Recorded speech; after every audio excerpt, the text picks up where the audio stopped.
Everest, লুৎসে আর মানাসলু জয়ের পর এবার বিশ্বের পঞ্চম শীর্ষ পর্বত মাকালু আরোহণে যাচ্ছেন পর্বতারোহী ডাক্তার বাবর আলী। বিপদসংকুল হলেও বাবরের আশা এবারও সফল হবে স্বপ্নের এই পর্বত অভিযান। তার লক্ষ্য, পৃথিবীর ৮,০১৪টি পর্বতেই উড়াবেন লাল সবুজের পতাকা।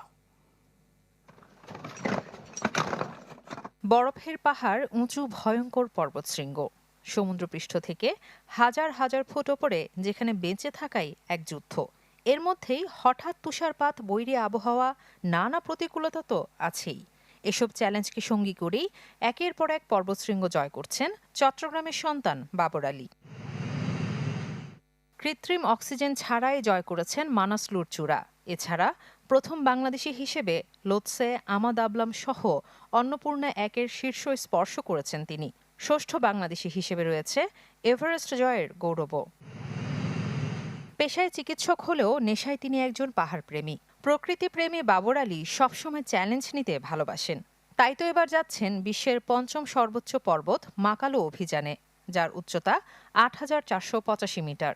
একদমই বলবো না যে সব ৮,০০০ মিটার তুলনায় এটা সবচেয়ে ঠান্ডা, এরকম না। কম্পেয়ার টু আদার মাউন্টেন্স, এটাকে বলা হয় জায়গাটায় প্রচুর ঠান্ডা থাকে এবং উইন্ড ফ্যাক্টর এবং টেকনিক্যাল দুর্গমত এই জিনিসটা তো আছেই। আগামী ৭ তারিখ ১ মাস ২০ দিনের এই অভিযানে বাংলাদেশ ছাড়বেন এভারেস্ট জয়ী পর্বতারোহী বাবর আলী। ৭ এপ্রিল বেরিয়ে আমি কাঠমান্ডু হয়ে নেক্সট যে ডেস্টিনেশন, সেটার নাম টুমলিংটার বলে একটা জনপদ। ওখান থেকে এবার গাড়িতে নুম বলে একটা জায়গা, এরপরে পর্বতের পাদদেশে যে বেস ক্যাম্পটা আছে, যেখানে আসলে পর্বতারোহীরা লম্বা সময় কাটায়, সেইটাই পৌঁছাতে ৯ থেকে ১০ দিনের মতো সময় লাগবে।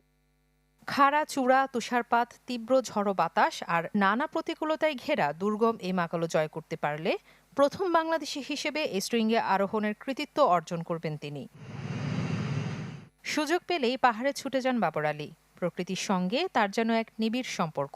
তিনি বলছেন, পৃথিবীর ১৪টি ৮,০০০ পর্বতশৃঙ্গে বাংলাদেশের পতাকা উঁচিয়ে ধরতে চান।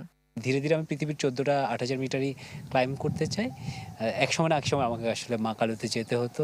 এখন মনে হলো সবকিছু মিলিয়ে দিস ইজ হাই টাইম। এবারের মাকালো অভিযানে ব্যয় হবে প্রায় ১৫ লাখ টাকা। বাজেট একটি বড় চ্যালেঞ্জ। তাই এই অভিযান অব্যাহত রাখতে পৃষ্ঠপোষকদের সহযোগিতা কামনা করছেন এই পর্বতারোহী। পুরো অভিযানের জন্য যে টাকাটা, সেটার সংস্থান হয়নি।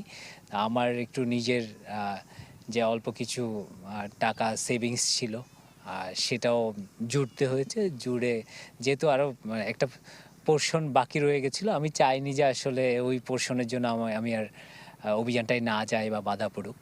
ইসরাত এমি, চ্যানেল 24, চট্টগ্রাম।